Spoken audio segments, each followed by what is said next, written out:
Dobrý deň, tak spracoval som to. V podstate to bolo v poriadku, to čo ste navrhli. Samozrejme došlo k nejakým menším zmenám. Snažil som sa celé nakoncipovať tak, aby tie miestnosti boli dostatočne veľké. Čo som uznal, že nie je dosť veľké, som zväčšil a niekde som možno aj ubral, ale v podstate jadro, všetko je to isté. Poďme sa na to pozrieť. Vstup z rodinného domu je tu. Po vstupe sa nachádzame v miestnosti s názvom Zádverie. Šatníkovú skriňu som tuto nechal.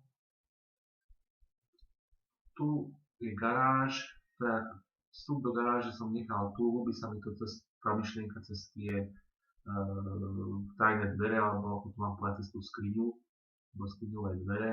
Tu vzniká nejaký priestor, ja som sem zatiaľ dal nejakú skriňu, samozrejme môže tu byť aj ponk alebo niečo iné.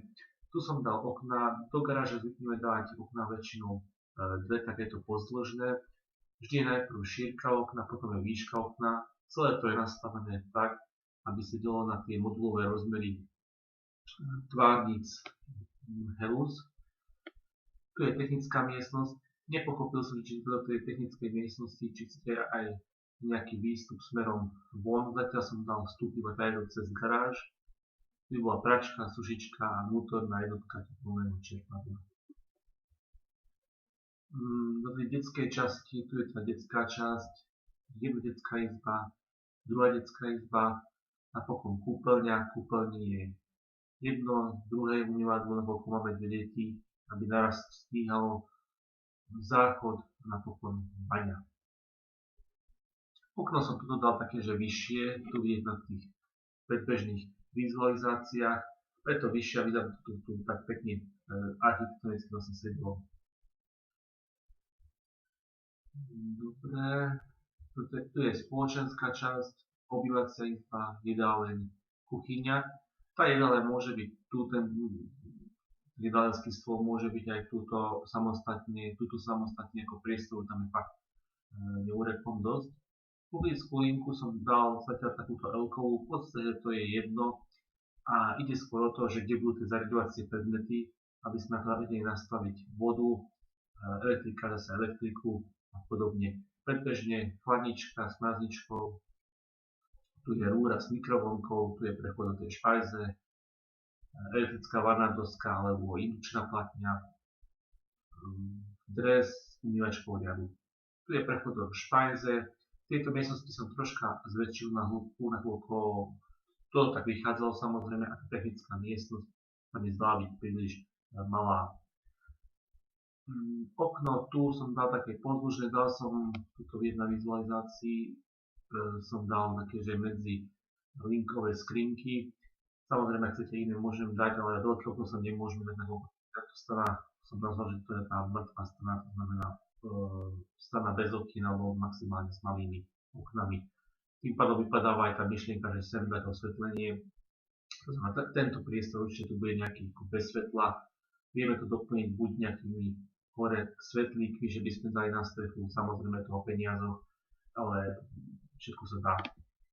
Tu je krb, je to v tej línii s tým vstupom, zároveň tu komín, hudbová ložka môže byť rohová, alebo iba spredu, ako si poviete. Tu je rodičovská časť, lôžko, teda spálňa, šatník, kúpeľňa, v kúpeľni som dal sprchu, umývadlo, záchod. Tu som dal také menšie okno, lebo to podľa postačí. Tu som dal väčšie, tu výhľad smerom von. Neviem, či chcete ešte väčšie, ale podľa to je zbytočné, ale ako si poviete. Tuto tieto portály, jeden, druhý, trojmetrový na šírku, ja si myslím, že to postačí, zase aby sme nešli do nejakých statických veľkých prekladov a podobne, ale ako si poviete. Dvere do týchto kúpeľní a do šatníku som nepochopil, že prechod cez kúpeľ do šatník, nedá sa mi to najideálnejšie. Ja som dal jednu dvere tu, druhé dvere tu, som mal posúvačku, som mal otváracie. Tieto dvere ľudia ani väčšinou ani nedávajú, ako poviete, ale takto sa mi to zdá byť ideálnejšie. Už som robil takýto projekt a páči sa mi tento systém, tie dvere na okrajoch a posteľ v strede. tejto samotnej nádhery, takže výstup na terasu vonkajšiu, takže terasu vonkajšiu som koncipoval v tejto časti, toto by bolo terasa. Či to bude železobeton, tuto bude drevo, nakoľko aby tu nevznikali nejaké teplné mosty, necháme na statika, neviem to tak hneď povedať z fleku, takisto aj tá terasa zvykne byť väčšinou iba z dreva, ono to nemusí vyzerať ako drevo zvonka, ono to vieme zafotiť, ale aby to do začiatku, aby to nezvykali tam nejaké teplné mosty. Výstup, ktoré som dal cez také točité schodisko, je to pekné a moderné riešenie. Určite to je krajšie ako nejaké priamočiare schodisko. Keby ste chceli náhodou štandardné priamočiare schodisko, tak to by sme museli dať niekde sem, bolo by to dlhé a zapamätať si, kde vstúpim, až na druhej strane vystúpim. Tuto, kde je nástup, tam je aj hore ten bod toho výstupu. Takto, dostať sa smerom hore. Zábradlie som tam dal zatiaľ nejaké predbežne sklenené, ono to lepšie vyzerá, ako keď tam iba čistá nerezové, ale samozrejme poviete si, myslím to zábradlie hore na streche. Čo všetko povedať, celkom sa mi to zalúba, akurát jeden problém, alebo čo sa mi tam nepáči, alebo chýba, ten dom spredu je strašne fádny. Tuto mi chýba nejaké okno alebo niečo, dá sa to aj takto farebným nejakým drevom alebo niečím doladiť, ale podľa mňa by sa nič nestalo, keby toto okno z detskej izby toto vypadne a dáme to sem dopredu a ten samotný dom bude mať tzv. Oči, že to bude nejak sa spredu vyzerať lepšie.